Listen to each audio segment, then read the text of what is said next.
When author, artist, and poet Beverly Hyman-Fead was diagnosed with stage 4 uterine stromal sarcoma in 2002, her prognosis was grim. 2 months to live.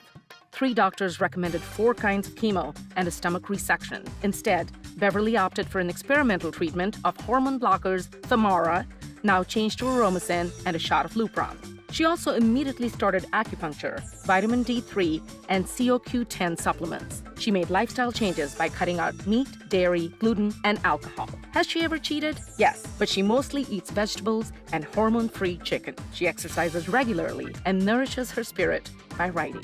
Yes, she has fear, but she controls it by being grateful that she is here. Beverly attributes her success to experimental treatments, lifestyle changes, her family, and giving inspiration to others in similar situations. 2 months to live. Alive 10 years later, the Thrive Channel congratulates Beverly Hyman-Fead, ultimate survivor.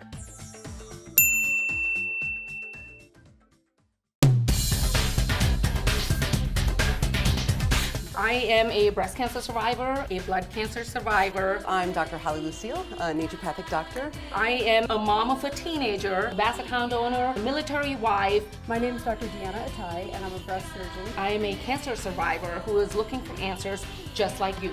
I'm Deborah Tripathi. I'm a medical oncologist. What works, what doesn't? Welcome to Thrive with Namrata. So what are your thoughts on, 1, the importance of clinical trials, and 2, where do you find them? And 3, on internationally, not just in the United States. Clinical trials are just critical. And I think the first thing to do is dispel the myth that if you are participating in a trial, you're becoming a guinea pig, so to say. This is how we make progress. In surgery, if it weren't for clinical trials, we would still be performing radical mastectomies on everyone, regardless of their size of breast cancer. As far as chemotherapy, immunotherapy, targeted therapies, this is how we figure out if these new medications work. And for certain patients and certain cancers, a clinical trial is the best. We try and encourage all of our patients to participate in trials because usually we are comparing a known drug to a drug that we believe has promise, or the known plus the new agent. So you're getting either standard therapy or standard therapy plus. That's a very important point to make, is that you are getting the best of standard care. Now there are some situations where there is no standard of care. If you have an advanced cancer and you've been on all the approved drugs, this is where you might get enrolled in what's called a phase 1 or phase 2 trial, where you're getting a completely new drug that hasn't been tested because you don't have any other treatment options.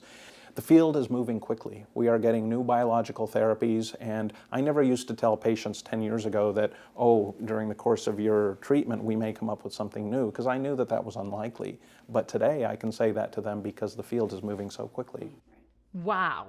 So where do people find out about clinical trials? At least in the United States, there is a very good search engine called clinicaltrials.gov, G-O-V, clinicaltrials.gov. Website. It's organized by the National Cancer Institute, and now any trial you open, you actually have to register it on this site. You can search for the type of cancer you have, for what treatments you've had, and you can also look for a certain mile radius from where you live, so you can find local centers that are running trials. It's very helpful. Beverly, thank you for being an ultimate survivor and ultimate thriver. We'll see you next week.